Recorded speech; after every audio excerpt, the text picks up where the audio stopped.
Welcome to Vibe Sense. The relationship between Donald Trump and Jeffrey Epstein, well, it's surrounded by a ton of speculation and noise. Today, we're going to try and cut through all of that. We're going to use only the public record to build an impartial, evidence-based explainer of what we actually truly know. So, what is the real story here? To get to the bottom of that, you have to be really careful to separate the documented facts from all the unverified allegations. And let's face it, the political spin. We are going to focus strictly on what the available evidence, the court filings, flight logs, official records, what that stuff actually tells us. So here's how we're going to break this all down. We'll kick things off with the central question, then we'll look at the actual evidence of their association, and from there, pivot to the lack of criminal proof. After that, we'll dive into why this all feels so confusing and wrap up with the big questions that are still out there.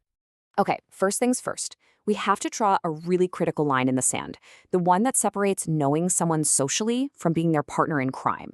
Honestly, this distinction is the key to understanding everything else we're about to talk about. And here it is, the bottom line, right up front, based on everything in the public record as it stands today. The evidence clearly documents that Trump and Epstein knew each other. They were socially associated. What it does not do is provide any verified proof that Trump was involved in Epstein's sex trafficking ring. This really boils down into two completely different things. On one side, you have a proven association. We've got photos, flight logs, public statements, all confirming they knew each other. But on the other side, criminal collaboration is totally unproven. There is no public evidence, no criminal charge that links Trump directly to Epstein's actual crimes. That framework is absolutely essential. So let's actually examine the proof of their association.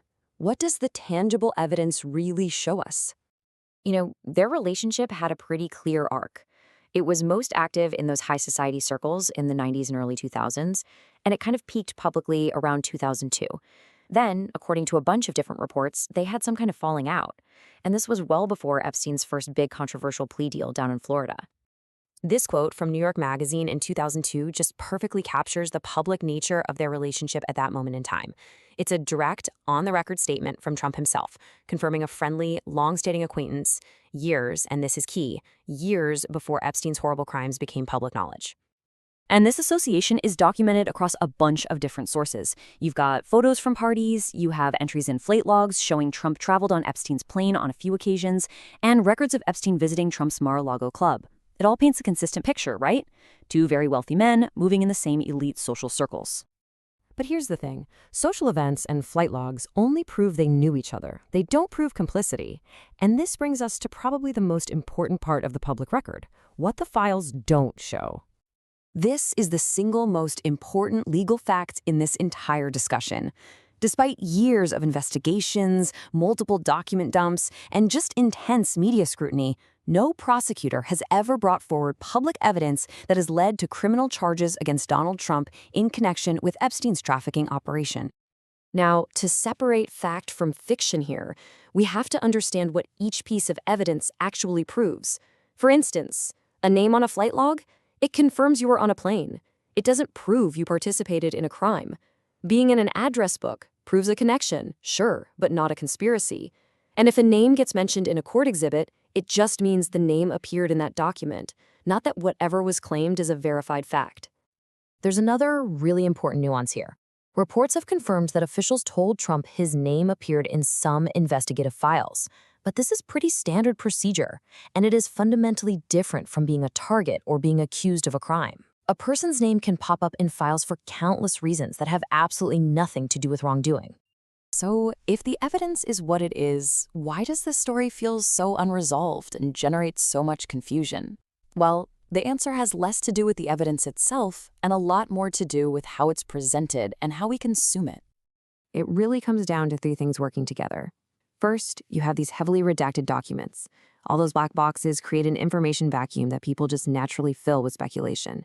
Second, this story is a potent political weapon, and it's used by all sides to score points.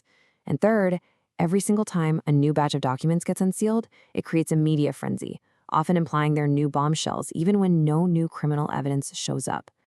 And it is so vital to understand that redactions aren't some conspiracy to hide the truth. They are a standard legal requirement in the justice system. Information is often blacked out to protect the identities and privacy of victims, or because it's part of secret grand jury proceedings that, by law, cannot be made public. All of this brings us to the very real and, let's be honest, pretty frustrating gaps in our knowledge, the questions that keep this story alive because, well, they remain genuinely unanswered.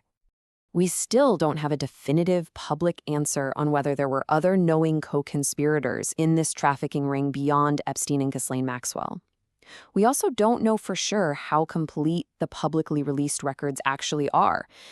And of course, the question of whether politics is influencing the timing or the content of these document releases just hangs over everything. And ultimately, this is where we're left.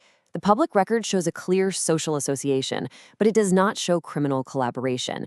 The ongoing debate, the speculation, and all the political firestorms really revolve around this one single provocative question. Will the documents that are still sealed finally give us the definitive answers we're looking for, or will the full truth of this dark chapter just remain forever out of reach? Thanks for watching VibeSense.